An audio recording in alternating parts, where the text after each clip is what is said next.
샬롬 2023년 4월 11일 화요일입니다. 기도하겠습니다.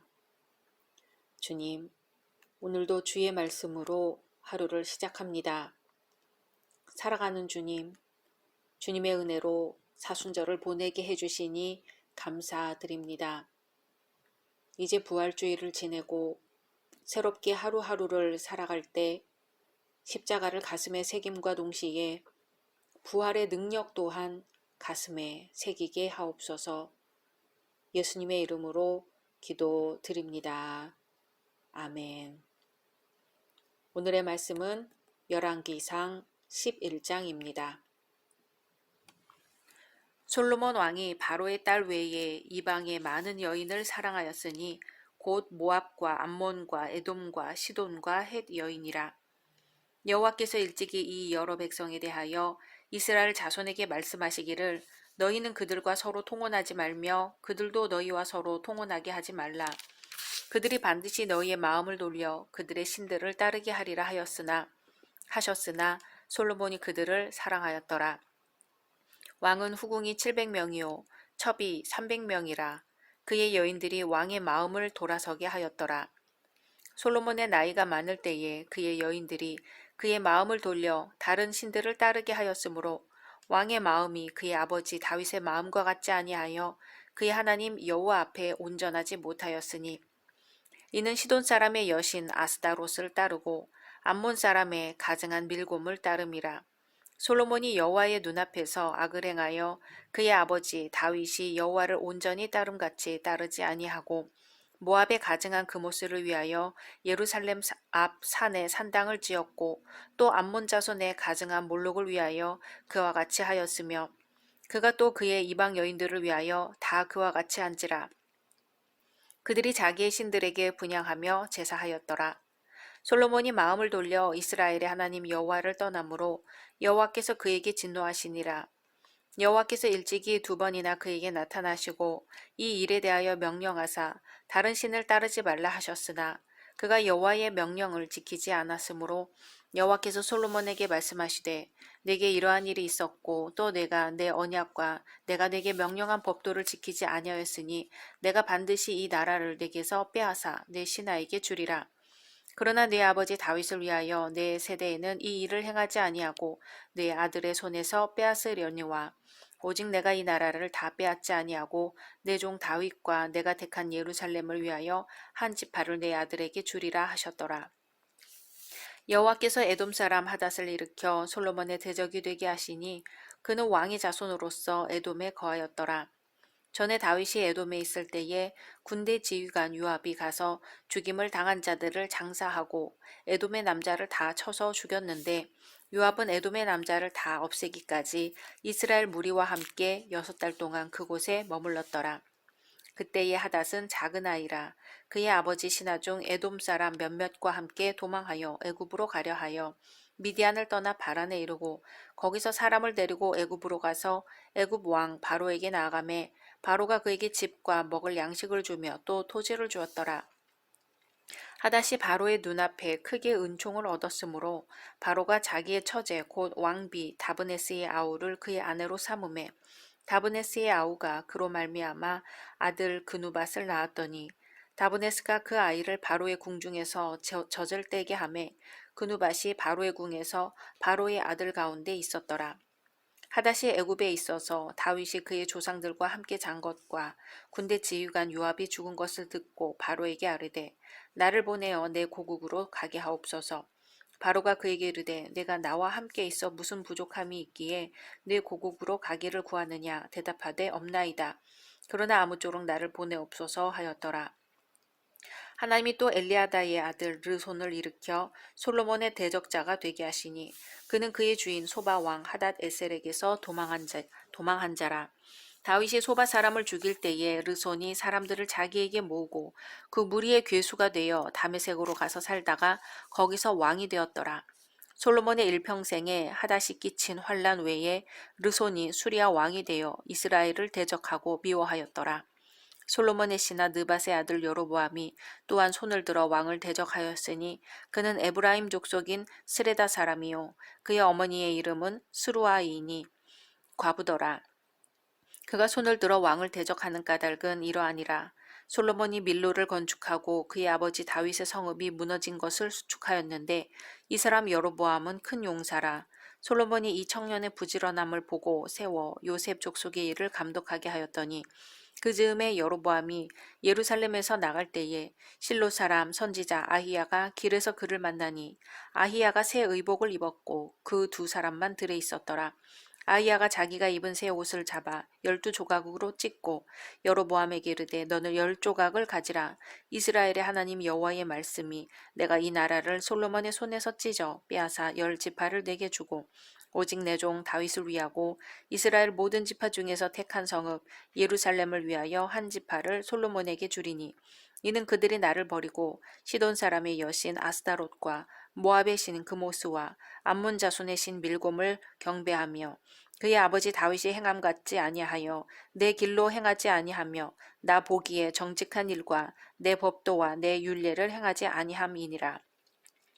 그러나 내가 택한 내 종 다윗이 내 명령과 내 법도를 지켰으므로 내가 그를 위하여 솔로몬의 생전에는 온 나라를 그의 손에서 빼앗지 아니하고 주관하게 하려니와 내가 그의 아들의 손에서 나라를 빼앗아 그 10지파를 내게 줄 것이요 그의 아들에게는 내가 한 지파를 주어서 내가 거기에 내 이름을 두고자 하여 택한 성읍 예루살렘에서 내 종 다윗이 항상 내 앞에 등불을 가지고 있게 하리라. 내가 너를 취하리니 너는 내 마음에 원하는 대로 다스려 이스라엘 위에 왕이 되되 네가 만일 내가 명령한 모든 일에 순종하고 내 길로 행하며 내 눈에 합당한 일을 하며 내 종 다윗이 행함같이 내 율례와 명령을 지키면 내가 너와 함께 있어 내가 다윗을 위하여 세운 것 같이 너를 위하여 견고한 집을 세우고 이스라엘을 내게 주리라. 내가 이로 말미암아 다윗의 자손을 괴롭게 할 것이나 영원히 하지는 아니하리라 하셨느니라 한지라. 이러므로 솔로몬이 여로보암을 죽이려 하매 여로보암이 일어나 애굽으로 도망하여 애굽 왕 시삭에게 이르러 솔로몬이 죽기까지 애굽에 있으니라. 솔로몬의 남은 사적과 그의 행한 모든 일과 그의 지혜는 솔로몬의 실록에 기록되지 아니하였느냐. 솔로몬이 예루살렘에서 온 이스라엘을 다스린 날수가 40년이라. 솔로몬이 그의 조상들과 함께 자매 그의 아버지 다윗의 성읍에 장사되고 그의 아들 르호보암이 대신하여 왕이 되니라. 아멘. 오랜만에 열왕기상으로 돌아오는 것 같습니다. 열왕기상 10장까지 솔로몬의 영광과 함께 솔로몬이 조금씩 타락해가는 과정을 지켜보았었지요. 오늘 본장은 솔로몬의 통치를 소개하는 마지막 장입니다. 불행히도 이 마지막 장은 솔로몬의 타락과 몰락을 언급하는데 할애되었습니다.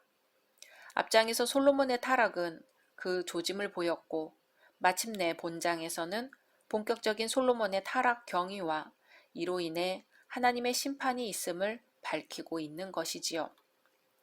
열왕기상의 기자가 솔로몬에게 많은 관심을 갖고 이 책의 상당 부분을 솔로몬에 대한 기록으로 할애한 까닭이 있습니다. 그것은 솔로몬이 이스라엘 역사상 가장 이상적인 시대의 이상적인 군주였기 때문입니다. 즉 이스라엘이 통일국가로서 평화와 번영을 누리며 각국의 명성을 떨치던 이 시대는 신앙의 눈으로 볼 때 정녕 하나님의 복을 받은 시대입니다. 그리고 이러한 복을 지금껏 율법의 이상적 준수자인 솔로몬의 지혜를 통해 구현되었던 것이지요. 이렇게 볼 때 1절에서 13절은 그 이상적인 군왕이 율법을 준수하지 못함으로써 앞으로 통치 전반에 저주를 불러들이는 우물한 반전의 장면이라 하겠습니다. 그런데 이 반전의 첫걸음이 무엇이냐 하면 솔로몬이 이방 여인들을 탐하는 것이었습니다. 물론 솔로몬은 일찍부터 국가 부강을 꾀하기 위한 정략적 동기에서 이방 여인들과의 결혼을 추진하기도 했을 것입니다. 하지만 이 단락은 분명히 솔로몬이 강렬한 성적인 집착으로 이방 여인들에 집착했음을 보여줍니다. 그리고 그 결과 우상 숭배의 죄악에까지 이르렀음을 증거해 줍니다. 모세 율법에 의하면 하나님께서 이스라엘의 순수한 신앙 보존을 위해 이방 여인과의 결혼을 금지하고 있습니다. 하나님께서는 이스라엘 백성이 이방인과 통혼할 경우 우상 숭배의 미혹을 당하리라고 예측하고서는 이를 엄격히 금하신 것이죠. 사실 우상 숭배란 말하자면 이스라엘로 이스라엘 되게 하는 넋과 얼을 뺏는 것입니다.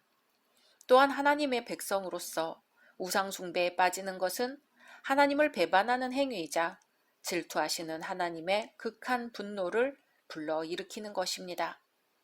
그런데도 솔로몬이 하나님의 율법을 어기고 빠진 범죄가 바로 이 우상 숭배였던 것입니다. 그리하여 하나님께로부터 솔로몬 사후 통일 이스라엘 왕국이 분열되리라는 진노의 심판을 선고받고 만 것이죠. 우상 숭배란 오늘날의 성도에게도 계속되는 유혹입니다. 이때 우상 숭배는 하나님보다 다른 것에 집착하는 것으로 정의할 수 있습니다. 그런데 이 다른 것이 우상 숭배가 되는 밑거름은 그것에 대한 집착에 있습니다. 대개 그 집착은 대상이 사물이든 사람이든 소유하려는 특징이 있지요. 또 소유는 그 자체를 목적으로 삼아달라고 하는 우상적 속성이 있습니다.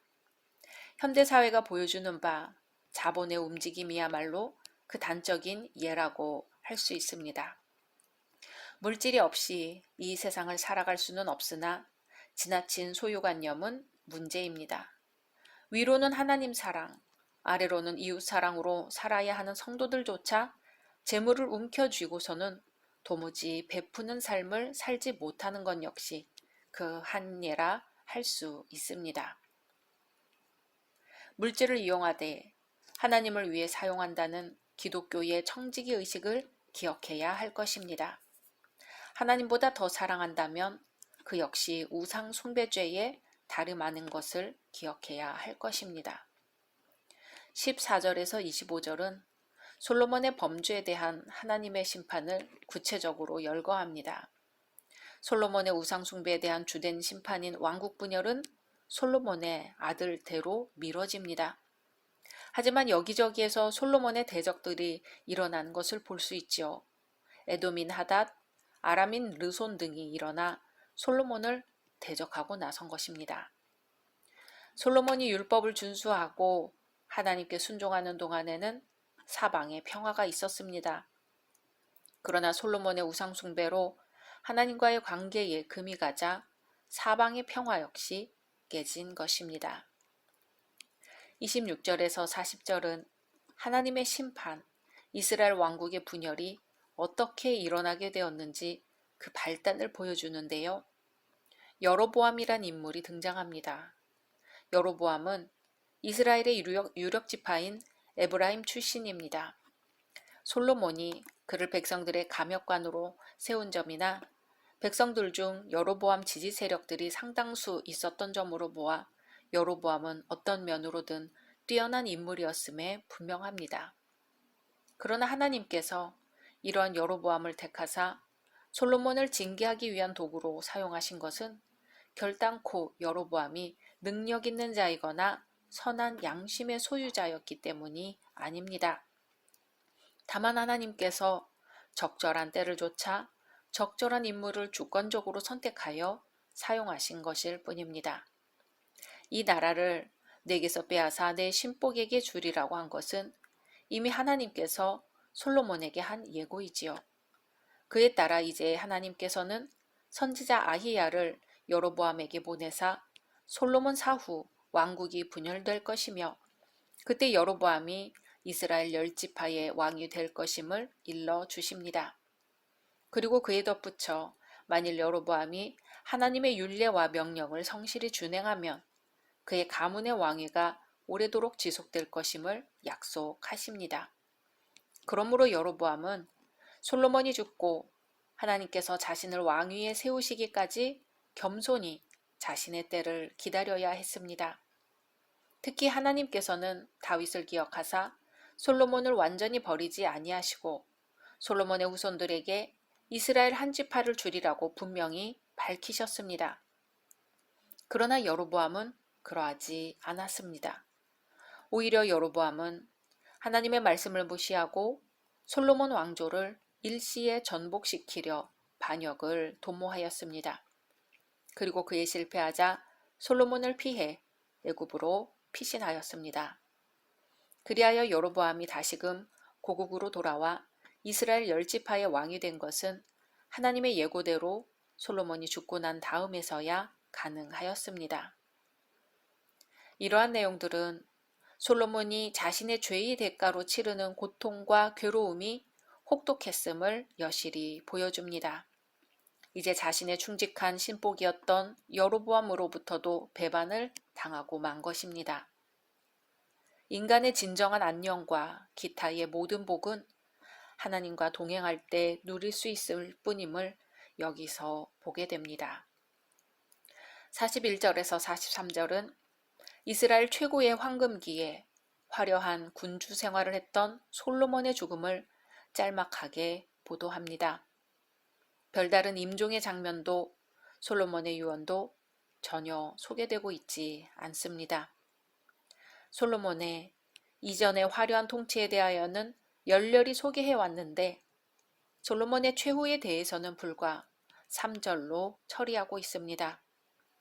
아마 열왕기서의 기자가 다윗의 임종 기사와 비교할 때 냉대라 할 만큼 솔로몬의 죽음을 간략히 다룬 이유는 아마 솔로몬의 통치 말년의 실정 때문일 것입니다. 이제 그토록 화려했던 솔로몬의 부귀영화도 다 쓰러지고 말았습니다.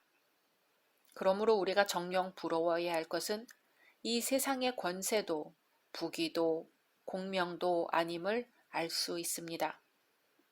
성경은 모든 육체는 풀과 같고 그 모든 영광이 풀의 꽃과 같으니 풀은 마르고 꽃은 떨어지되 하고 베드로전서 1장 24절에서 기록합니다. 그런즉 우리는 이 세상과 저 세상에서도 썩어 없어지지 아니할 보배인 여호와 경외의 신앙을 잃지 않도록 일평생 힘쓰고 애써야 할 것입니다. 내 안에 예수 그리스도의 십자가 없이는 부활의 영광도 없다는 것을 늘 잊지 말아야 할 것입니다. 각자 말씀 묵상하신 후 주기도문으로 마치겠습니다.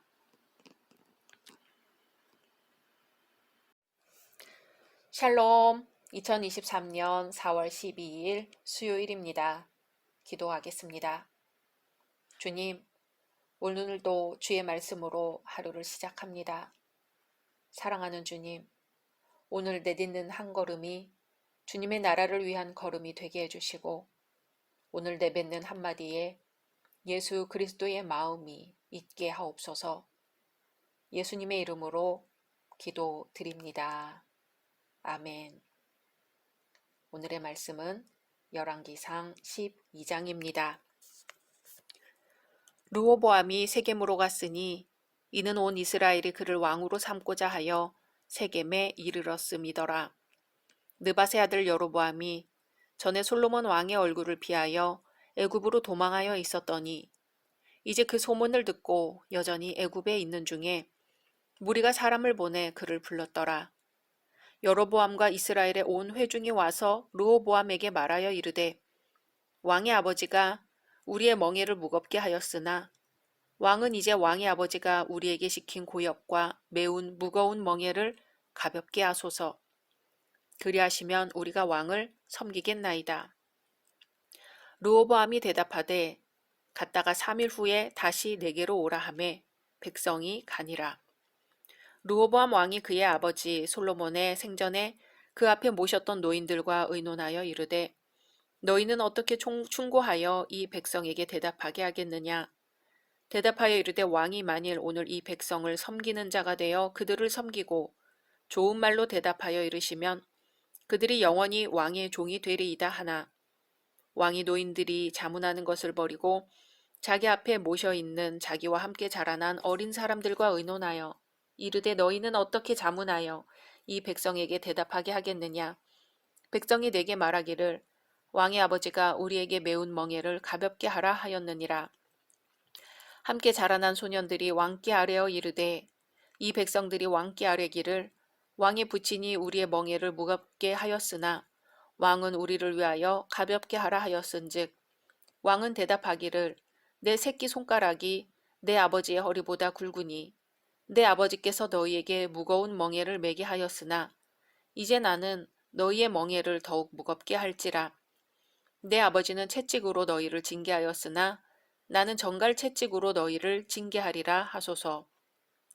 3일 만에 여로보암과 모든 백성이 르호보암에게 나아왔으니 이는 왕이 명령하여 이르기를 3일 만에 내게로 다시 오라 하였습니다.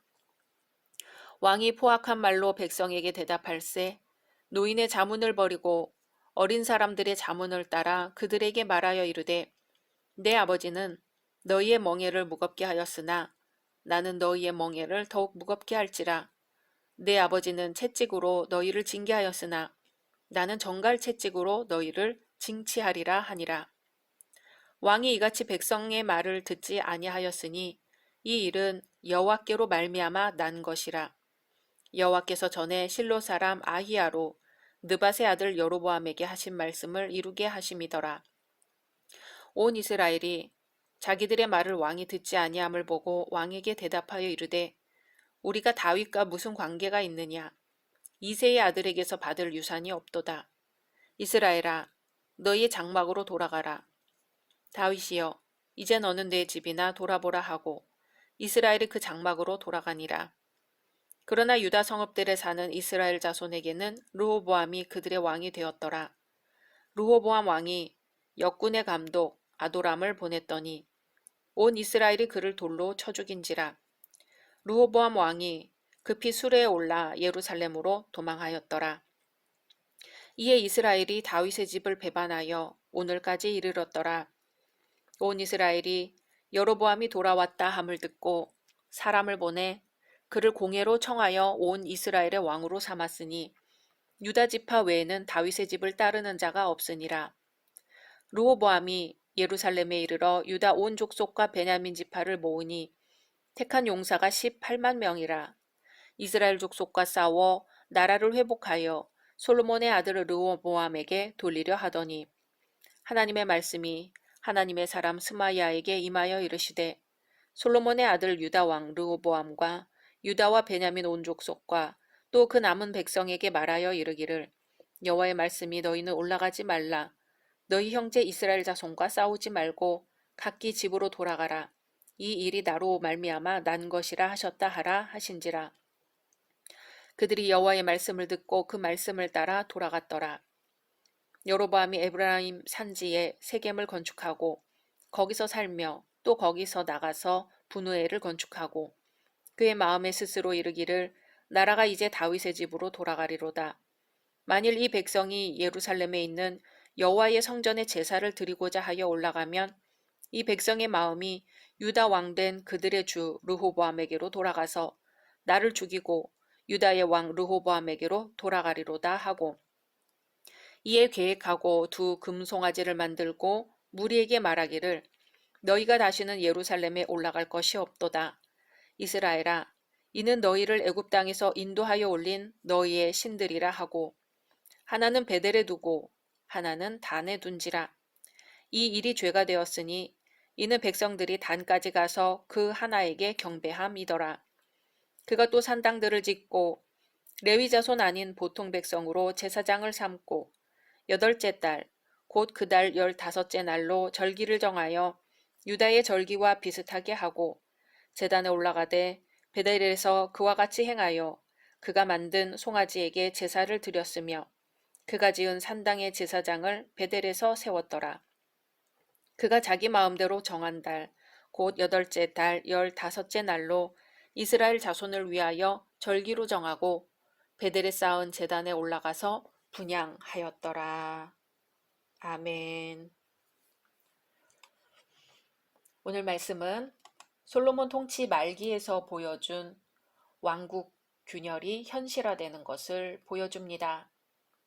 본장 이후 남북으로 분열된 왕국은 다시 합쳐지는 일 없이 제각기 굴곡을 겪다가 몰락해 갔으니 엄청난 민족적 비극이 아닐 수 없습니다. 앞장에서 40년간의 재위 끝에 솔로몬이 유명을 달리하고 그 아들 르호보암에게 왕위가 계승됨을 보았습니다. 1절에서 19절은 르호보암이 북부 지파들의 동의를 얻어 자신의 왕권을 굳히려 세겜에서 그들과 회담을 갖는 장면을 보여줍니다. 하지만 회담의 결과는 가히 최악이라 할 만한 것이었습니다. 즉 북부 10지파는 더 이상 다윗 왕조에 충성하기를 그치고 분리를 결정해버린 것이지요. 사태가 그렇게 파국으로 치닫게 된 계기는 정작 르호보암이 백성들의 조세 경감 요구를 수기하기 위해 신하들을 소집한 데서 비롯되었습니다. 르호보암은 사태 해결을 위해 원로와 소장이 제각기 내놓는 견해를 먼저 들었습니다. 그런데 양자의 의견은 거기에 담긴 품성의 고결함이나 해결을 위한 성심, 방책의 현명함에 있어서 그 격을 같이 할 수 없는 것들이었습니다. 한마디로 원로들의 의견은 사려 깊음을 담은 반면 소장들의 의견은 경망함으로 가득 찬 것이었습니다. 좀 더 자세히 살펴볼까요? 이들의 의견에는 권위에 대한 각기 다른 시각이 들어 있습니다. 원로들의 충고에는 권위란 섬기는 자의 것이란 사상으로 요약할 수 있습니다. 르호보암의 왕된 권위는 바로 백성을 위하여 봉사하는 데 있다는 것이지요. 또한 그것만이 백성들로부터 충성을 얻어낼 수 있는 길이라는 것이었습니다. 여기서 권위는 그 자체가 목적이 아니라 누군가를 위한 권위로서만 존재하는 것이기에 그 기능을 제대로 발휘할 때에만 사람들의 동의와 자발적인 복종을 얻게 되는 것이지요. 그러니 백성들의 원성과 비판에 겸허히 귀 기울여야 하는 것입니다. 사실 세겜회담은 바로 그러한 비판의 자리였습니다. 하나님 앞에서 왕된 자가 그 소임을 다했는지 바로 백성들로부터 평가받는 자리였던 것입니다. 반대로 르호보암과 함께 자라난 소장파들이 가진 권위에 대한 시각은 한마디로 권위 자체를 위한 권위였습니다. 그래서 그들에게는 권위가 지녀야 할 지향성과 목적의식이 없었습니다. 그들은 권위를 가지고 백성들에게 봉사해야 한다는 생각이 없고 대신 그저 권위가 가진 강압성을 누리고 즐기는 데만 마음이 치중되어 있었습니다. 권위에 대한 도전은 받아들일 수 없는 것이었지요. 이런 상황에서 르호보암은 원로들의 충고를 저버리고 오히려 소장파의 감원 이설을 따릅니다. 그것은 하나님의 백성의 역사에 큰 불행을 가져온 비극이 되었습니다. 이후 이스라엘의 역사는 하나님의 선민으로서의 소임을 잊은 채 소모와 쇠락의 길을 걷게 됩니다. 이 일의 발단은 전왕 솔로몬의 타락과 함께 그 아들 르호보암의 잘못된 권위 행사에 있었습니다. 오늘날 우리 성도들도 때때로 다른 이들에 대해 어떤 권위를 갖는 경우가 있습니다. 지위의 권위, 지식의 권위, 신앙 공동체가 부여하는 권위 등 실로 다양하지요. 우리는 상대적으로 남보다 우위에 있을 때 그러한 권위를 주시는 분도 빼앗는 분도 하나님이심을 항상 기억하여 권위주의에 빠지지 않도록 깨어 있어야 할 것입니다. 20절에서 33절은 세겜회담의 결렬 이후 남북으로 나뉘어진 왕국이 점점 더 분단으로 고착화됨을 보여줍니다. 비록 하나님의 강권적인 중재 때문에 무산되기는 하였지만 이스라엘 10지파의 분리선언에 분개한 르호보암은 무력으로라도 저들을 징벌하고 계속 자신의 휘하에 두려고 하였던 것입니다. 그러나 무엇보다 남북 간 분열의 고랑을 깊게 만든 것은 여로보암의 종교 정책입니다. 여로보암은 남왕국의 수도 예루살렘이 갖고 있는 신앙 중심지로서의 기능을 두려워하였습니다. 비록 정치적으로는 분리되었다 하더라도 예루살렘이 전체 이스라엘 백성에 대하여 갖는 영향력이 지속되는 한 여로보암은 안심할 수 없는 노릇이었지요. 그래서 그는 예루살렘과 북부 백성 사이의 단절을 꾀하는 정책을 폈습니다. 그것은 바로 금송아지 형상을 베델과 단에 세우고 산당을 장려한 일입니다. 열왕기서 기자는 이러한 여로보암의 행위를 분명히 죄로 규정하고 있습니다. 왜냐하면 그렇지 않아도 솔로몬의 종교 혼합 정책으로 타격을 받은 이스라엘의 신앙을 한층 더 곪게 한 것이 바로 여로보암의 이 같은 종교 정책이기 때문입니다. 이러한 종교 정책의 결과로 이스라엘의 신앙은 가나안 우상 종교의 무방비로 노출되었습니다. 금송아지 형상과 산당은 이방 종교와 쉽사리 결합될 수 있는 요소를 애초부터 지닌 것이기 때문입니다. 그러기에 그 후 엘리야는 북왕국에 만연한 이방 종교와 치열한 투쟁을 벌여야 했습니다. 토스카니니에 얽힌 이야기를 하나 하고 마치겠습니다. 유명한 지휘자였던 토스카니는 처음에는 오페라 단원의 일원이었습니다. 19세 때 오페라 단원으로 남미 순회 공연을 하고 있을 때였지요. 어느 날 리우데 자네이루에서 브라질 지휘자가 성악가와 싸움을 했습니다.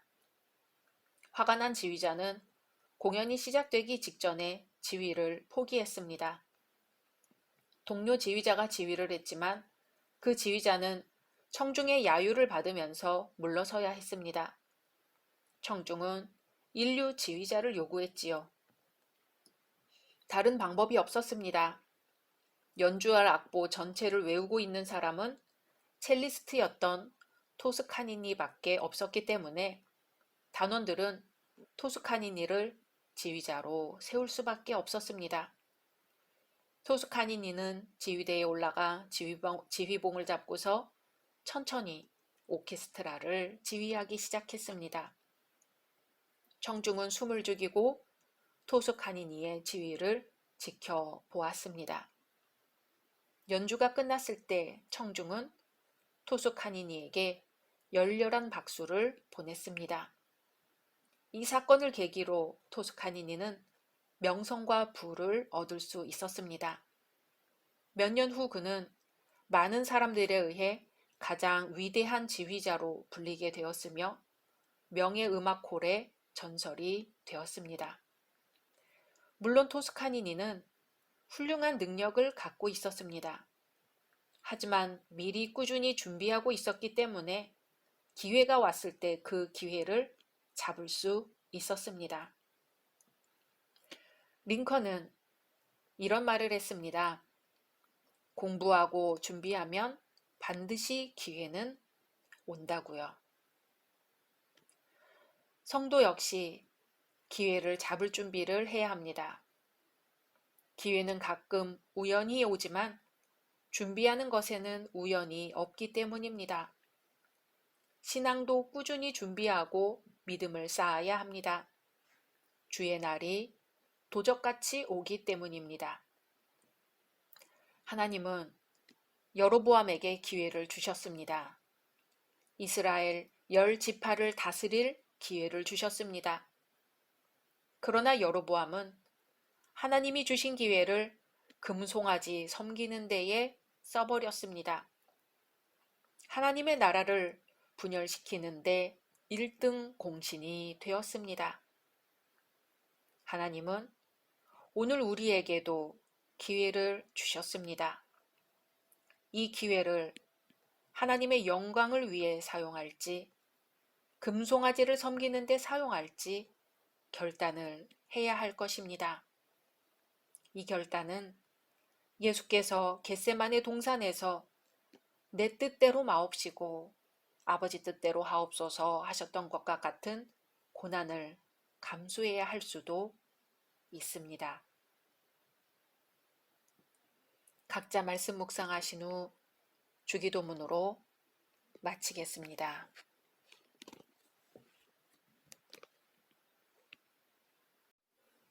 샬롬. 2023년 4월 13일 목요일입니다. 기도하겠습니다. 주님, 오늘도 주의 말씀으로 하루를 시작합니다. 사랑하는 주님, 임마누엘의 주님, 우리가 홀로 외로이 있다고 느끼는 그 순간에도 주님은 한 번도 우리 곁을 떠난 적이 없으심을 믿게 하소서. 이 순간 우리의 손을 잡아주시고 우리의 마음을 보듬어 주시고 우리를 주의 날개 아래 품어 주옵소서. 예수님의 이름으로 기도드립니다. 아멘. 오늘의 말씀은 열왕기상 13장입니다. 보라, 그때에 하나님의 사람이 여호와의 말씀으로 말미암아 유다에서부터 베델에 이르니 마침 여로보암이 제단 곁에 서서 분향하는지라. 하나님의 사람이 제단을 향하여 여호와의 말씀으로 외쳐 이르되, 제단아, 제단아, 여호와께서 이와 같이 말씀하시기를 다윗의 집에 요시야라 이름하는 아들을 낳으리니 그가 내 위에 분향하는 산당 제사장을 내 위에서 제물로 바칠 것이요 또 사람의 뼈를 내 위에서 사르리라 하셨느니라 하고, 그날에 그가 징조를 들어 이르되 이는 여호와께서 말씀하신 징조라. 제단이 갈라지며 그 위에 있는 재가 쏟아지리라 하매, 여로보암 왕이 하나님의 사람이 베델에 있는 제단을 향하여 외쳐 말함을 들을 때에 제단에서 손을 펴며 그를 잡으라 하더라.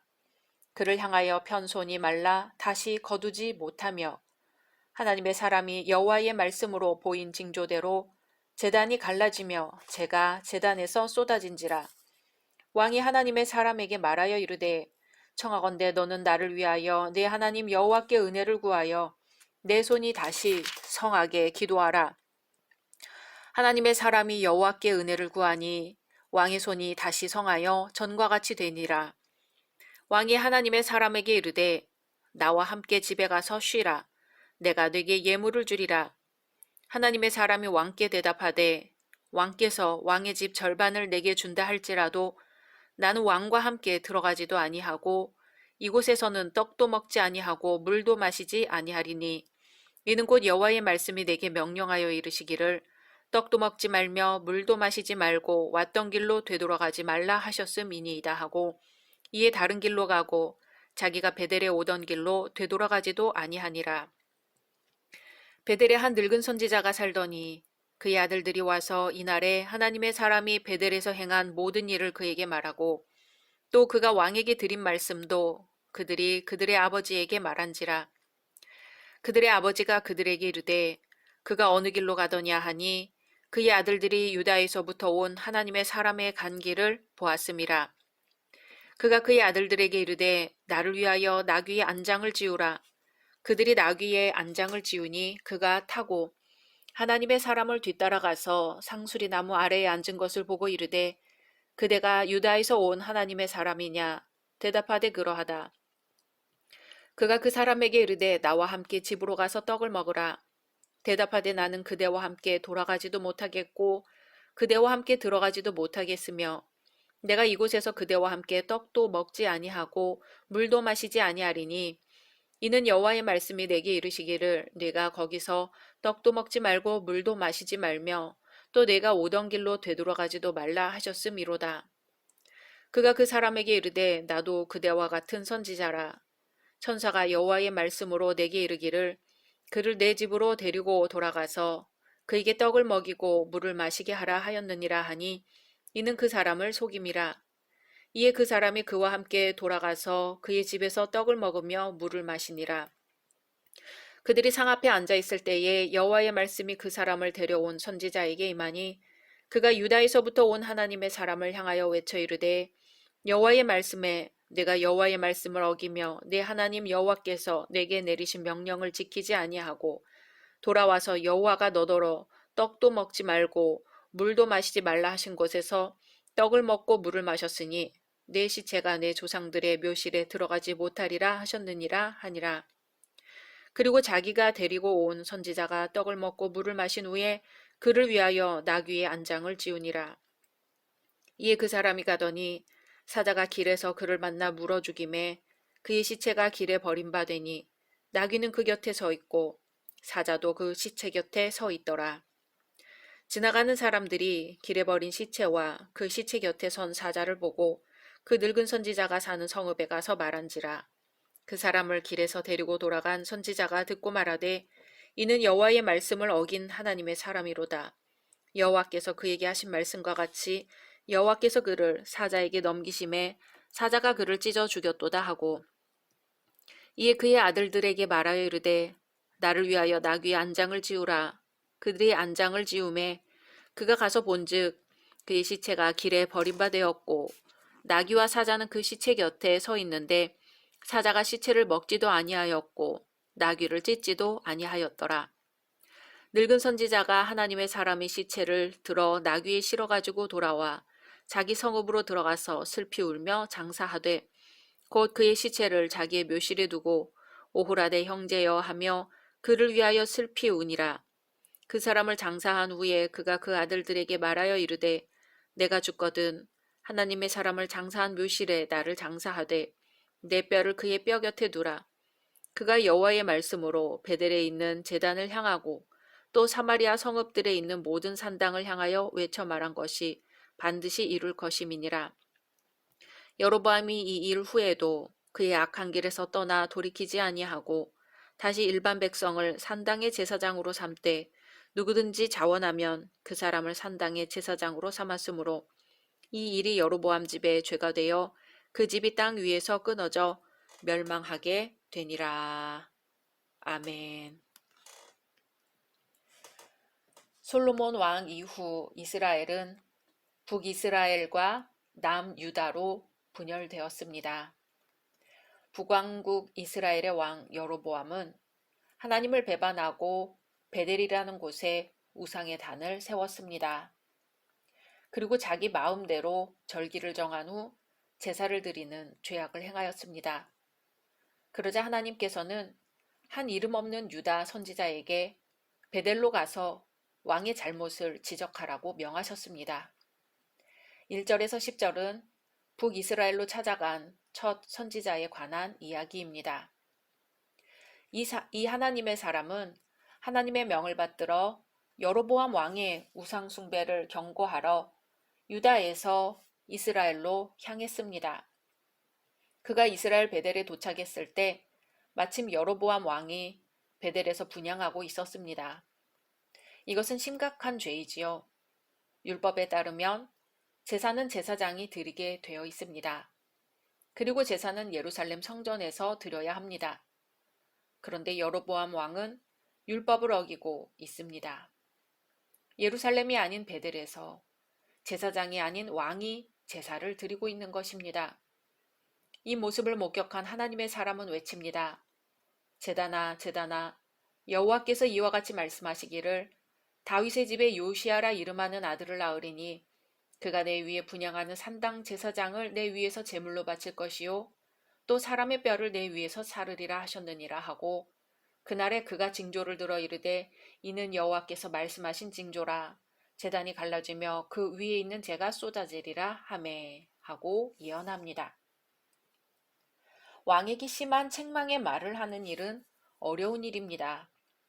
왜냐하면 왕의 진노를 사서 죽임을 당할 수 있기 때문이지요. 그런데 이 사람은 그 일을 잘 감당했습니다. 하나님의 능력이 나타났습니다. 여로보암이 자신의 잘못을 지적하는 선지자를 잡으라고 소리를 지르며 팔을 들었다가 그 손이 굳어버리게 된 것입니다. 여로보암은 하나님의 사람에게 자신의 손을 회복시켜 달라고 애원하였습니다. 하나님의 사람이 하나님께 기도하자 왕의 굳은 손은 전과 같이 회복되었습니다.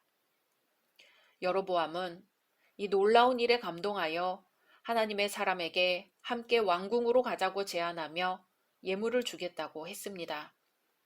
그런데 이렇게 충성스럽게 하나님의 사명을 잘 감당한 그 선지자의 이름이 성경에 없습니다.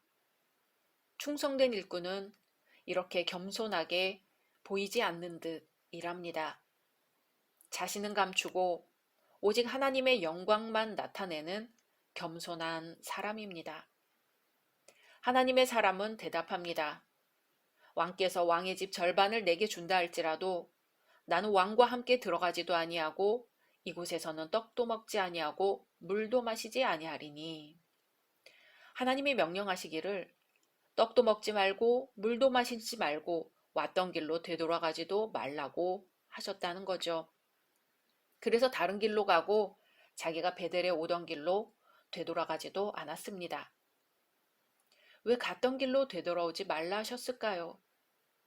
한번 갔던 길로 돌아오면 길이 눈에 익어 쉽게 올 수 있겠죠. 하지만 다른 길로 돌아오면 어렵게 돌아와야 합니다. 왕에게 가서 책망하는 일은 생명을 거는 일이고 죽임을 당할 수도 있는 일입니다. 그것만으로도 감당하기가 어려운데 하나님은 이 선지자에게 굶주리는 고난과 어려운 길을 선택해서 가라는 고난을 함께 감당하라고 말씀하시는 것입니다. 예수님도 제자들에게 말씀하셨습니다. 아무든지 나를 따라오려거든 자기를 부인하고 자기 십자가를 지고 나를 좇을 것이니라. 그래야 주님의 일꾼이며 십자가의 종이라고 하십니다. 이 선지자는 자신의 사명을 잘 감당하였습니다.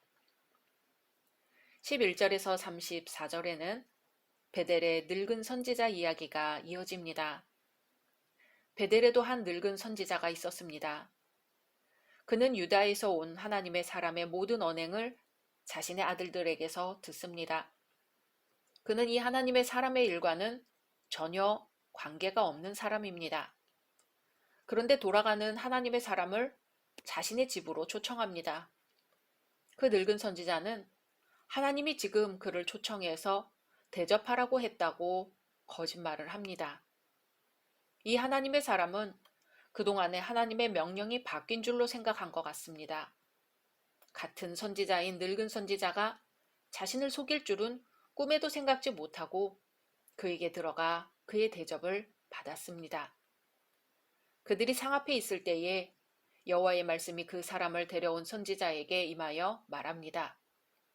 여호와의 말씀에 내가 여호와의 말씀을 어기며 내 하나님 여호와께서 네게 내리신 명령을 지키지 아니하고 돌아와서 여호와가 너더러 떡도 먹지 말고 물도 마시지 말라 하신 곳에서 떡을 먹고 물을 마셨으니 내 시체가 내 조상들의 묘실에 들어가지 못하리라 하셨느니라 하니 이에 그 사람이 갈 때에 사자가 길에서 이 사람을 물어 죽입니다.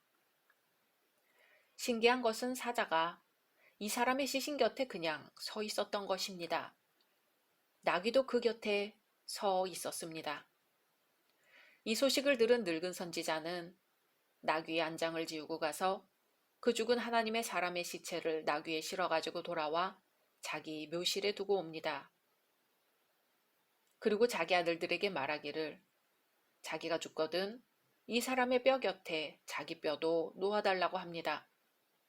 그리고는 이 하나님의 사람이 외쳐 말한 것은 반드시 이루어질 것이라고 말합니다. 유다에서 온 하나님의 사람의 죽음은 큰 충격입니다. 정작 벌을 받아야 할 사람은 살아있고 사명을 감당한 사람은 죽습니다. 그러나 사명을 다한 선지자는 죽어도 여한이 없습니다. 하나님의 품으로 가기 때문입니다. 여기서 정말 두렵고 떨어야 할 사람들은 늙은 선지자와 여로보암입니다. 이 선지자는 북왕국을 살리기 위해 왔다가 죽었기 때문이죠. 나귀와 사자의 반응도 특이합니다. 이 사자는 미물임에도 불구하고 사냥을 위해 그 사람을 죽인 게 아닙니다. 늙은 선지자가 사자 곁에서 죽은 하나님의 사람을 나귀에 실어도 사자는 그냥 있었습니다. 비록 하나님의 사람은 불순종 때문에 죽었지만 하나님은 이 일을 통해서도 계속 말씀하고 계시는 겁니다. 마침내 늙은 선지자의 입을 통해 반드시 북왕국 이스라엘과 여로보암에게 이 일이 이루어지리라고 하십니다. 하나님의 사람도 불순종하여 죽었다면 이제는 자신 차례라는 것을 여로보암은 왜 깨닫지 못할까요? 여로보암이 이 일 후에도 그 악한 길에서 떠나 돌이키지 아니하고 합니다. 회개하지 않는 자들을 향해 하나님은 계속해서 말씀하십니다. 선지자 아히야를 통해서, 하나님의 사람을 통해서, 늙은 선지자를 통해서 경고하십니다. 그리고 무엇보다 하나님의 사람의 죽음을 통해서까지 말씀하십니다.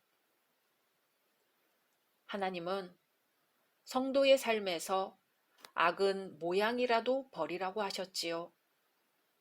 고난의 길을 걸으며 순종했던 하나님의 사람도 이렇게 넘어졌습니다. 충성된 일꾼은 아무리 작은 잘못도 소홀하게 생각해서는 안 됩니다. 성도는 온전히 끝까지 하나님의 말씀에 귀를 기울여야 합니다. 그것이 예수께서 말씀하신 자기를 부인하고 자기의 십자가를 지는 길입니다. 각자 말씀 묵상하신 후 주기도문으로 마치겠습니다.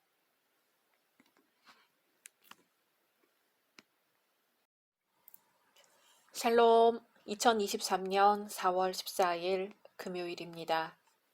기도하겠습니다. 주님, 오늘도 주의 말씀으로 하루를 시작합니다. 사랑하는 주님, 오늘 주신 삶을 기대하게 하옵소서. 오늘 나 자신을 통해 하나님께서 하실 일을 기대하게 하옵소서. 그리하여 주님께 온전히 쓰임받는 하루가 되게 하옵소서. 예수님의 이름으로 기도드립니다. 아멘. 오늘의 말씀은 열왕기상 14장입니다. 그때의 여로보암의 아들 아비야가 병든지라. 여로보암이 자기 아내에게 이르되 청하건대 일어나 변장하여 사람들이 그대가 여로보암의 아내임을 알지 못하게 하고 실로로 가라. 거기 선지자 아히야가 있나니 그는 이전에 내가 이 백성의 왕이 될 것을 내게 말한 사람이니라. 그대의 손에 떡 10개와 과자와 꿀 한 병을 가지고 그에게로 가라. 그가 그대에게 이 아이가 어떻게 될지를 알게 하리라. 여로보암의 아내가 그대로 하여 일어나 실로로 가서 아히야의 집에 이르니 아히야는 나이가 많아 눈이 어두워 보지 못하더라. 여호와께서 아히야에게 이르시되 여로보암의 아내가 자기 아들이 병들었으므로 네게 물으러 오나니 너는 이러이러하게 대답하라. 그가 들어올 때에 다른 사람인 체함이니라. 그가 문으로 들어올 때에 아히야가 그 발소리를 듣고 말하되 여로보암의 아내여 들어오라. 내가 어찌하여 다른 사람인 체하느냐. 내가 명령을 받아 흉한 일을 네게 전하리니 가서 여로보암에게 말하라. 이스라엘의 하나님 여호와의 말씀이 내가 너를 백성 중에서 들어 내 백성 이스라엘의 주권자가 되게 하고 나라를 다윗의 집에서 찢어내어 네게 주었거늘 너는 내 종 다윗이 내 명령을 지켜 전심으로 나를 따르며 나 보기에 정직한 일만 행하였음과 같지 아니하고 내 이전 사람들보다도 더 악을 행하고 가서 너를 위하여 다른 신을 만들며 우상을 부어 만들어 나를 노엽게 하고 나를 내 등 뒤에 버렸도다. 그러므로 내가 여로보암의 집에 재앙을 내려 여로보암에게 속한 산에는 이스라엘 가운데 매인자나 노인자나 다 끊어버리되 거름더미를 쓸어버림 같이 여로보암의 집을 말갛게 쓸어버릴지라. 여로보암에게 속한 자가 성읍에서 죽은즉 개가 먹고 들에서 죽은즉 공중의 새가 먹으리니 이는 여호와께서 말씀하셨음이니라 하셨나니 너는 일어나 네 집으로 가라. 내 발이 성읍에 들어갈 때에 그 아이가 죽을지라. 온 이스라엘이 그를 위하여 슬퍼하며 장사하려니와 여로보암에게 속한 자는 오직 이 아이만 묘실에 들어가리니 이는 여로보암의 집 가운데에서 그가 이스라엘의 하나님 여호와를 향하여 선한 뜻을 품었음이니라. 여호와께서 이스라엘 위에 한 왕을 일으키신즉 그가 그날에 여로보암의 집을 끊어버리리라. 언제냐 하니 곧 이제라. 여호와께서 이스라엘을 쳐서 물에서 흔들리는 갈대같이 되게 하시고 이스라엘을 그의 조상들에게 주신 이 좋은 땅에서 뽑아 그들을 강 너머로 흩으시리니 그들이 아세라상을 만들어 여호와를 진노하게 하였음이니라. 여호와께서 여로보암의 죄로 말미암아 이스라엘을 버리시리니 이는 그도 범죄하고 이스라엘로 범죄하게 하였음이니라 하니라. 여로보암의 아내가 일어나 디르사로 돌아가서 집 문지방에 이를 때에 그 아이가 죽은지라. 온 이스라엘이 그를 장사하고 그를 위하여 슬퍼하니 여호와께서 그의 종 선지자 아히야를 통하여 하신 말씀과 같이 되었더라. 여로보암의 그 남은 행적 곧 그가 어떻게 싸웠는지와 어떻게 다스렸는지는 이스라엘 왕 역대지략에 기록되니라. 여로보암이 왕이 된 지 22년이라. 그가 그의 조상들과 함께 자매 그의 아들 나답이 대신하여 왕이 되니라. 솔로몬의 아들 르호보암은 유다 왕이 되었으니 르호보암이 왕위에 오를 때에 나이가 41세라. 여호와께서 자기 이름을 두시려고 이스라엘 모든 지파 가운데에서 택하신 성읍 예루살렘에서 17년 동안 다스리니라. 그의 어머니의 이름은 나아마요 암몬 사람이더라. 유다가 여호와 보시기에 악을 행하되 그의 조상들이 행한 모든 일보다 뛰어나게 하여 그 범한 죄로 여호와를 노엽게 하였으니 이는 그들도 산 위에와 모든 푸른 나무 아래에 산당과 우상과 아세라상을 세웠음이라. 그 땅에 또 남색하는 자가 있었고 여호와께서 이스라엘 자손 앞에서 쫓아내신 국민의 모든 가증한 일을 무리가 본받아 행하였더라.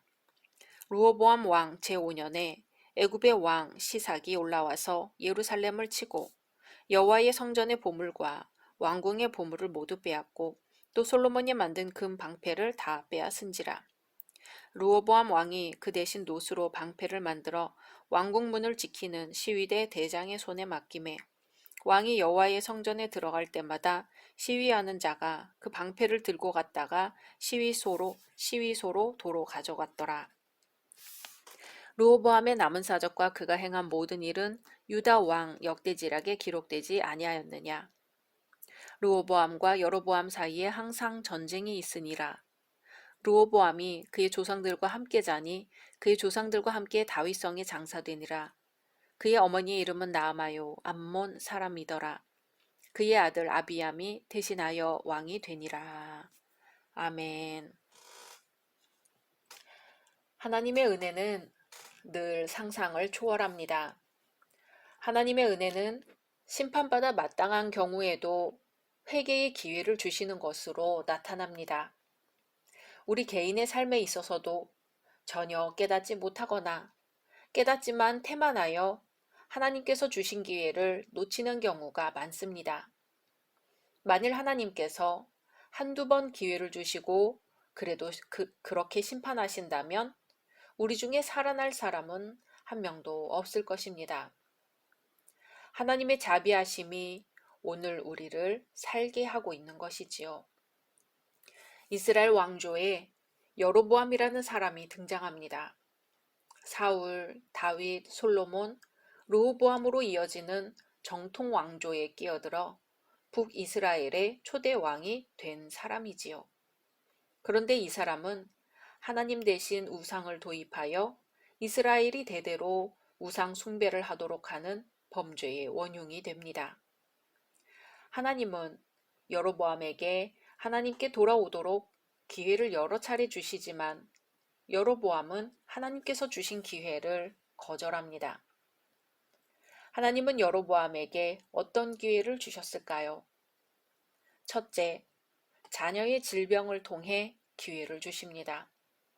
여로보암이 하나님을 떠나자 하나님께서는 그의 아들의 질병을 통해 하나님께 돌아올 기회를 주십니다. 성경은 그때의 여로보암의 아들 아비야가 병든지라고 보도합니다. 그의 사랑하는 아들이 병들어 도무지 나을 기미를 보이지 않습니다. 명색이 일국의 왕인데 안 해본 것이 있었을까요?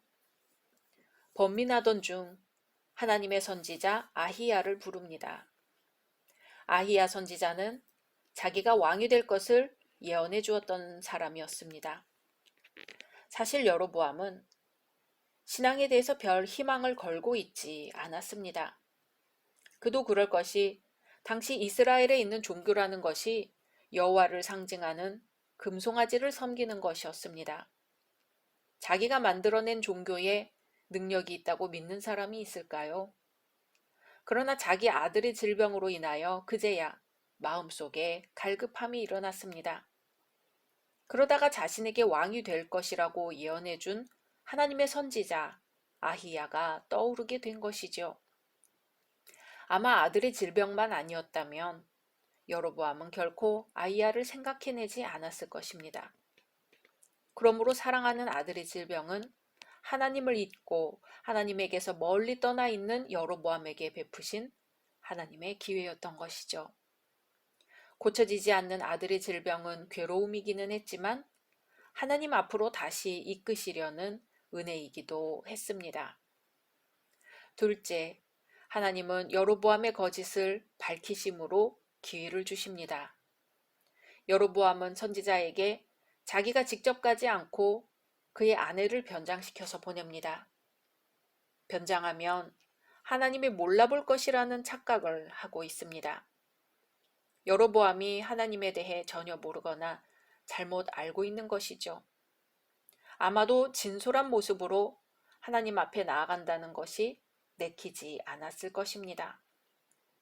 과거에도 자기 잘못에 대해 선지자로부터 지적을 받아 수모를 당한 적이 있었지요. 또 왕의 체면에 엎드려서 하나님 앞에 나아가는 것이 싫었을지도 모릅니다. 명색이 왕인데 어떻게 하나님 앞에 무릎을 꿇을 수 있겠는가 했겠지요. 자신을 왕으로 세운 분이 하나님이시라는 것을 잊어버린 것입니다. 그래도 아들의 목숨을 위해 도움은 받아야겠기에 아내를 변장시켜 보냅니다. 하나님을 배반하고 있으면서도 하나님의 은혜는 얻고 싶었습니다. 대단히 이율배반적인 사람입니다. 하나님의 은혜는 예물을 드리고 종교 행사를 치름으로써 주어지는 것이 아니라 자기 자신을 들여 하나님과의 관계가 회복될 때에 은혜가 임하는 것임을 알지 못하고 있습니다. 여로보암의 관심은 하나님과의 관계를 바로 하는 것보다는 오로지 치료의 효과만 얻어보려는 데 있었지요. 하나님께서 주신 기회를 버린 것입니다. 여로보암의 아내가 알아보지 못하도록 변장한 것도 효과가 없었습니다. 아히야 선지자는 그때 벌써 노안으로 시력을 잃은지라 외모를 분별하지 못하는 상태였지만 여로보암의 부인을 정확히 알아보았습니다. 하나님 앞에서는 숨길 수 없었습니다. 셋째, 하나님은 여로보암에게 최후의 기회를 주십니다. 여로보암은 자신의 아내를 하나님의 선지자에게 보냈지만 얻게 된 것은 절망뿐이었습니다. 아히야 선지자는 여로보암이 그를 세우신 하나님을 버리고 악을 행했다고 책망합니다. 이전 사람들보다도 악을 행하고 가서 자기를 위하여 다른 신을 만들며 우상을 부어 만들어 하나님의 노를 격발하였다고 책망합니다. 하나님은 여로보암도 죽고 병든 아이도 죽을 것이라고 합니다. 그 아이 외에는 제대로 무덤에 묻히지도 못할 것이라고 하십니다. 그런데 이 말씀이 하나님께서 여로보암에게 주신 마지막 기회였습니다. 하나님은 항상 심판을 시행하시기 전에 미리 경고하십니다. 그 경고를 듣고 미리 대비하면 멸망을 얼마든지 피할 수 있었습니다. 심판 전의 경고는 최후의 기회이며 은혜입니다. 그런데 불행하게도 하나님의 선지자를 통해 절망의 선언을 듣고 그 말씀대로 병든 아들이 죽고 난 다음에도 여로보암이 회개했다는 기록이 없습니다. 죽으면 죽었지 하나님께 돌아올 마음이 없는 것입니다. 하나님께서는 이렇게 수차례 여로보암에게 기회를 주셨지만 여로보암은 주신 기회를 모두 버렸습니다. 오늘날도 하나님은 우리에게 기회를 주십니다. 살아있는 동안은 구원받을 때입니다. 그러나 이 기회가 항상 있는 것은 아닙니다. 하나님 앞에 진솔하게 가까이 다가갈 때만이 은혜의 기회가 될 것입니다. 이제 12절에서 31절은 르호보암의 이야기입니다. 르호보암은 분열왕국 유다의 초대 왕입니다.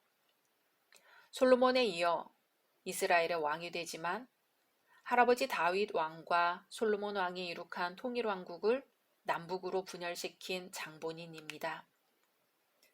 부모가 타락하면 자녀가 괴롭고 그러면서도 자녀들이 타락한 부모를 본받습니다.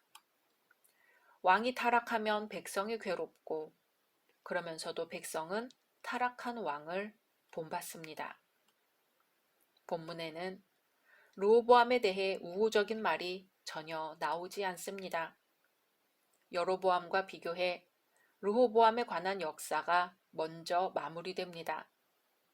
재위 17년 만에 죽은 것이지요. 르호보암 시대의 백성들은 하나님을 배반하였습니다. 성경은 유다가 여호와 보시기에 악을 행하되 그 열조에 행한 모든 일보다 뛰어나게 하여 그 범한 죄로 여호와의 노를 격발하였으니 이는 저희도 산 위에와 모든 푸른 나무 아래 산당과 우상과 아세라 목상을 세웠음이라고 보도합니다.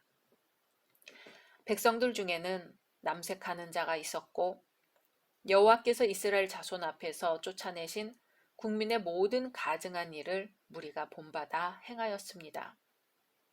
유다는 하나님의 소유된 나라로 신앙을 고백하는 백성으로 구성되었습니다. 그 유다가 여호와 보시기에 악을 행하며 하나님을 멸시하고 특별하신 임재의 표징을 무시한 것입니다. 이들의 행위는 여호와의 노를 격발하였습니다. 그들의 조상들은 그 악함이 이만저만이 아니었고 사사시대에는 악이 성하였습니다. 그러나 이들은 그들의 조상들보다도 더 뛰어나게 악하였습니다. 르호보암은 부왕 솔로몬의 지혜를 전혀 배우지 못했습니다. 노인들이 가르친 교훈을 버리고 친구들의 교훈을 받아들였다가 나라를 반토막 내고 말았습니다. 르호보암의 시대는 우상 숭배와 온갖 죄악으로 가득해진 어두운 시대였습니다. 심지어 외부의 침입까지 발생하면서 국력은 쇠퇴기로 접어들었습니다. 모두 하나님을 떠나고 지혜를 구하지 못한 결과입니다.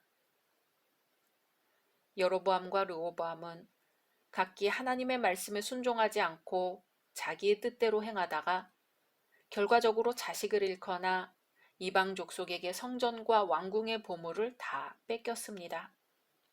지켜야 할 것을 지킬 수 있을 때 지키지 못한 결과입니다. 아마도 인간은 결핍과 마이너스 요인을 감지하는 긴장 속에서만 하나님께 가도록 되어 있는 모양입니다. 솔로몬도 르호보암도 부강하여 만족해질만 했을 때 하나님을 잊었으니 말입니다. 우리도 이만하면 됐다라는 자기만족을 경계해야 합니다. 신앙의 학교에서 나는 더 이상 알 게 없다 하는 교만은 있을 수 없습니다. 항상 신입생이요, 초년병 같은 겸비함만이 우리가 퇴보하는 것을 막아줄 것입니다. 오직 예수, 우리 안에 오직 예수님이 중심이 되어 있지 않다면 솔로몬과 르호보암의 일이 우리의 일이 아니라고 누가 할 수 있을까요? 각자 말씀 묵상하신 후 주기도문으로 마치겠습니다.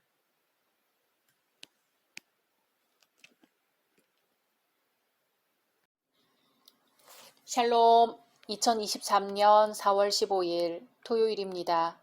기도하겠습니다. 주님, 오늘도 주의 말씀으로 하루를 시작합니다.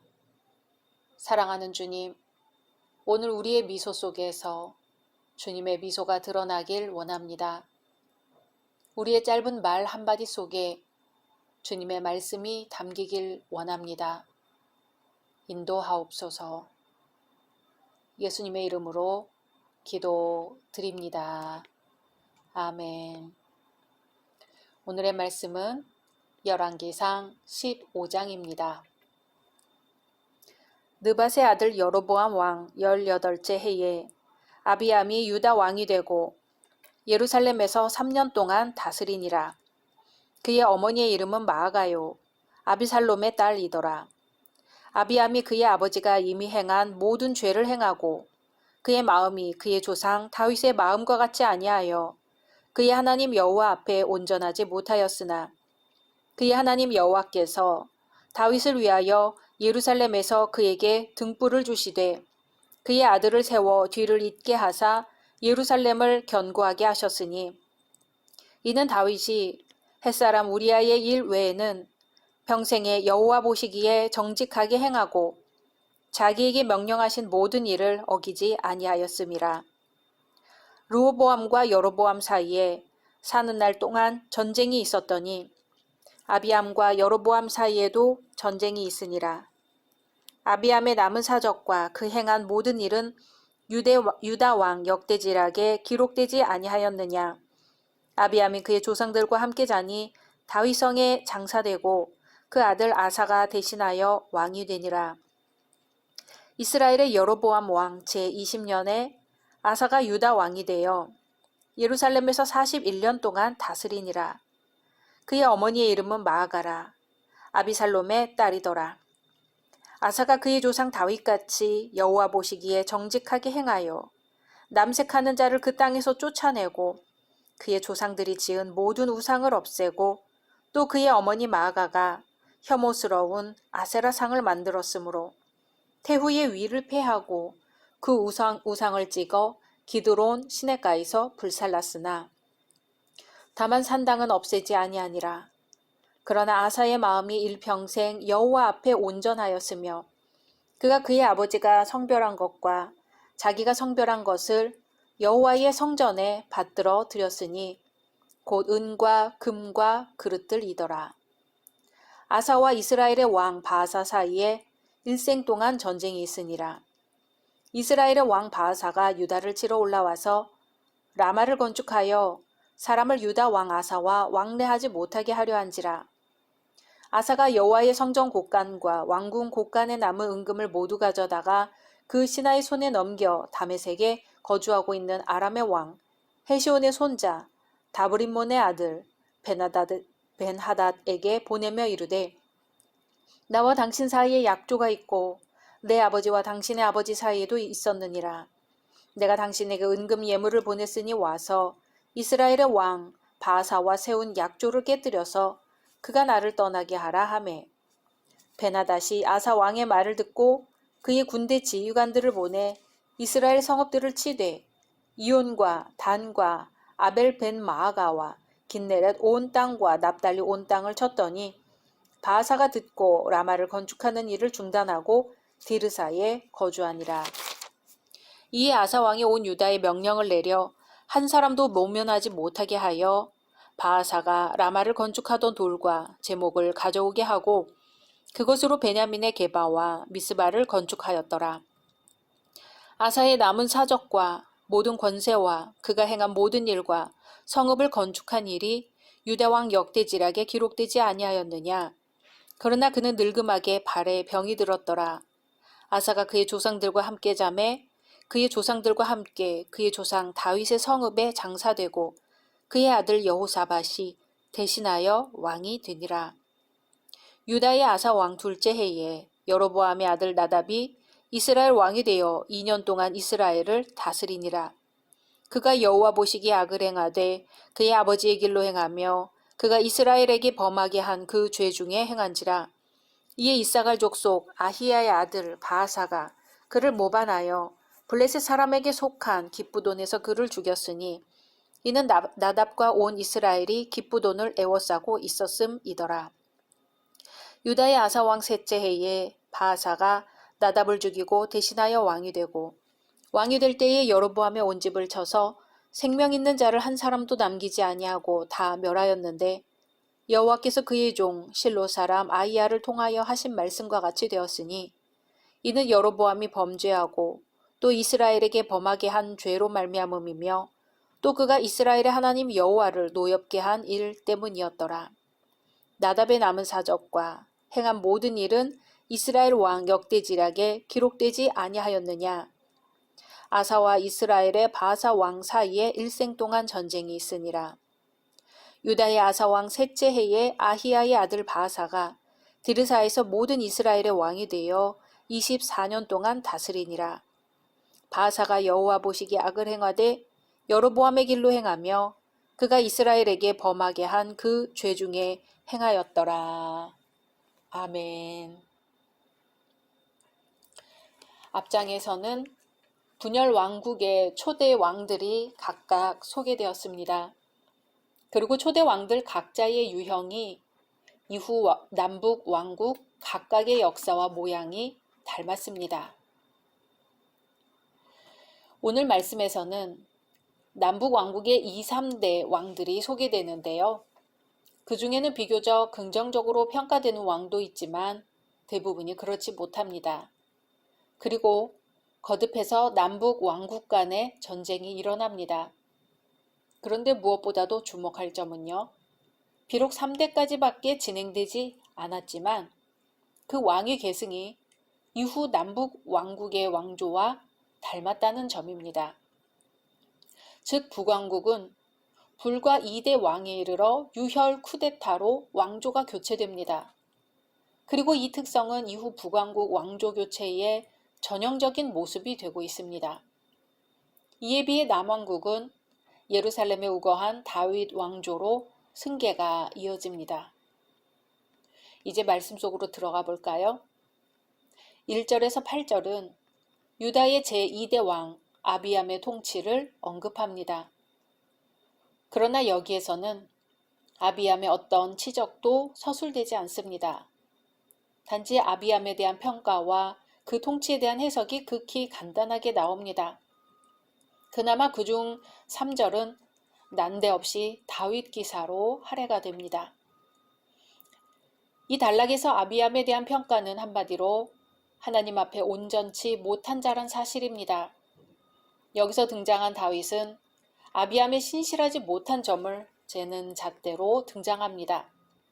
그런데 이 신실하지 못한 자가 어떤 징벌을 당했는가 물을 때 이번에는 다윗이 아비암의 방패로 언급됩니다. 하나님께서는 다윗을 모아 불신실한 후손에게도 왕위를 유지하게 해주셨다는 것이지요. 아비암의 죄악에도 불구하고 하나님께서는 다윗과의 영원한 언약을 기억하사 계속적으로 유다를 존속시키신 것입니다. 하나님의 은총입니다. 이러한 하나님의 은총은 변함없이 오늘날 우리에게도 미치고 있습니다.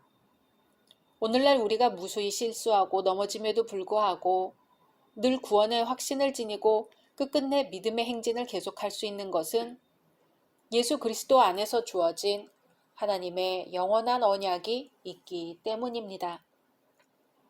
9절에서 24절은 아비암 사후 뒤를 이어 유다의 제3대 왕이 된 아사에 대한 기록입니다. 아사는 우상숭배와 분열로 어둠이 깊어가는 역사에서 최초로 종교개혁을 단행한 중요한 왕입니다. 그래서 열왕기 기자는 모처럼 다윗같이 여호와 보시기에 정직한 왕이라는 찬사를 아끼지 않습니다. 이 단락에서는 중요한 두 가지 이야기가 나옵니다. 첫째는 아사가 철저한 개혁 의지를 발휘하여 태후라도 우상숭배를 허용하지 않았다는 내용. 둘째는 아사가 외국 군대를 매수하여 북왕국 바사의 침공을 물리쳤다는 내용입니다. 그런데 첫째 내용은 분명 아사에 대해 치하할 만한 업적이지만 둘째 내용은 석연찮은 대목입니다. 즉 무려 100만 대군과의 전쟁에서도 여호와를 신뢰하는 믿음으로 말미암아 승리를 체험한 적 있는 아사가 동족 이스라엘과의 전쟁에서는 하나님께 도움을 청하는 대신 이방 군대를 끌어들였다는 사실은 심히 유감스러운 일이 아닐 수 없습니다. 그러고 보면 모처럼 나타난 선한 왕 아사도 하나님 앞에서 그 행위가 완전하여 실수하지 않은 인물은 아니었습니다. 그러므로 우리는 열왕기 기록의 엄정함에서 다음의 교훈을 생각해 볼 수 있습니다. 열왕기 저자는 선한 인물로 언급한 경우에 있어서도 그 인간 자체의 눈을 돌려 찬사를 던지고 그 미덕을 흠모하지는 않았다는 것입니다. 아사의 경우가 그렇습니다. 아사는 비록 훌륭했지만 완전하지는 못했습니다.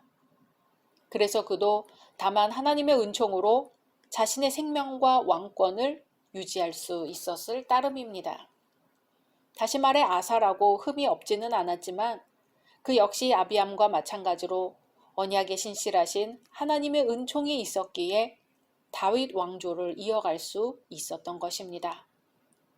결론적으로 우리가 신앙의 다름질에서 성공하고 있을 때의 위험은 우리가 하나님의 은총과 자비로 말미암아 살고 있음을 잊은 것입니다. 그럴 때 슬그머니 우리의 눈길은 자신의 경건과 미덕에 도취되기 십상인 것이죠. 그러므로 우리에게는 때때로 신앙의 그릇에 담긴 물을 쏟는 실패도 유익합니다. 왜냐하면 빈 그릇을 돌아보며 오로지 하나님의 은총만이 내 삶의 근간이 됨을 깨달을 수 있기 때문입니다.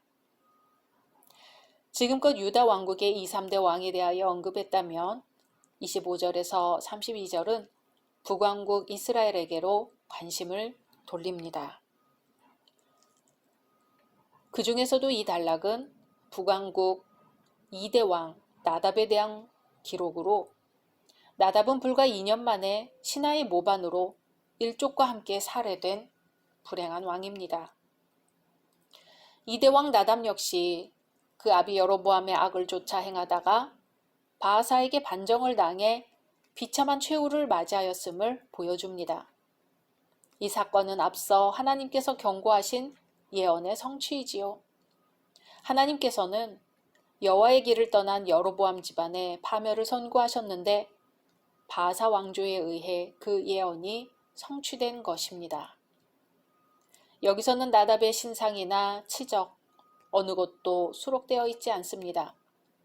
오로지 예언된 심판이 실현되었음을 보여주고 나답은 역사의 뒤안길로 사라져갔을 뿐이지요. 사실 나답도 한 나라의 왕이 되면서 많은 계획과 포부가 있었을 것입니다. 그러나 아비의 죄인 우상숭배를 지속했다는 사실이 그 모든 것을 무색하게 하였습니다. 때때로 우리 성도들은 이 세상에서 하나님 없이 사는 사람들이 일시적으로 번영하고 성공하고 잘 되는 것을 보며 위축될 때가 있습니다. 그러나 그들에게는 이미 예고된 심판이 있습니다. 나답의 왕권과 다를 바가 없는 것이지요. 그러므로 성도는 찰나의 부귀영화를 부러워하기보다는 자신이 영원한 삶을 약속받은 자로서 부끄럽지 않은 삶을 살고 있는지 항상 살피는 일에 먼저 신경 써야 할 것입니다. 33절에서 34절은 북왕국 이스라엘의 여로보암 왕조를 무너뜨리고 새로이 바하사 왕조를 수립한 3대 왕 바하사에 대한 기록입니다. 바하사는 전쟁에 능한 칼의 사람이었습니다. 하지만 단 한마디로 평가받습니다. 그는 여로보암의 길로 행한 인물이라는 것이죠.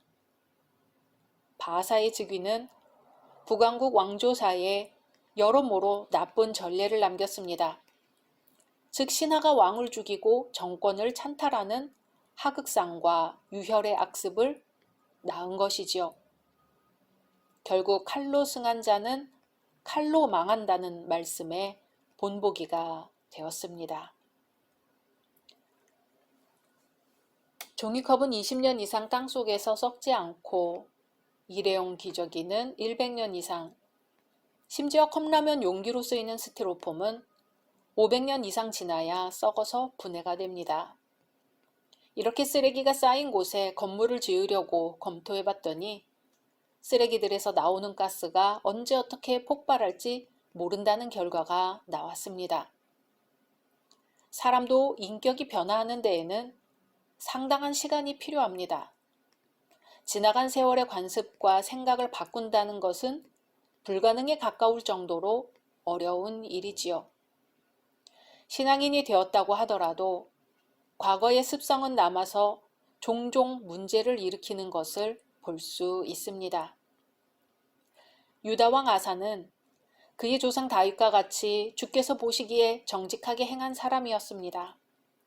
그는 다윗 이후 자신의 선대에서 잘못해온 과거를 청산하기 위해 구체적으로 노력한 사람이지요. 성전 남창들을 나라 밖으로 몰아내고 조상이 만든 모든 우상을 없애버렸습니다. 조모가 아세라를 섬기는 혐오스러운 우상을 만들었다는 이유로 왕대비의 자리에서 물러나게도 하였습니다. 그 불경스러운 우상을 토막내어 기드론 시냇가에서 불살라 버리기도 했습니다. 쉽지 않은 결단에 이어 실천에 옮기는 과정에서 저항이 없지는 않았지요. 하지만 그렇게 하지 않으면 잘못을 바로잡을 수가 없었습니다. 지나간 세월에 대한 회개는 이렇듯 아주 구체적이어야 하고 실천적이어야 합니다. 말로는 과거를 청산했다고 하지만 여지를 남겨두면 언제든 다시 돌아서는 게 사람입니다. 그런 측면에서 조모를 폐위시키고 우상을 토막내어 자른 것은 여지를 남기지 않은 지혜로운 방법이며 결단이었습니다. 회개와 회복의 길은 분명 멀지만 회복은 그렇게 해야만 가능한 것입니다. 부활주일이 지나고 우리는 여전히 십자가 앞에 섰습니다. 우리의 잘못된 과거를 십자가에 못 박지 않고서는 우리는 회개한 것이 아니며 회복할 수도 없습니다. 각자 말씀 묵상하신 후 주기도문으로 마치겠습니다.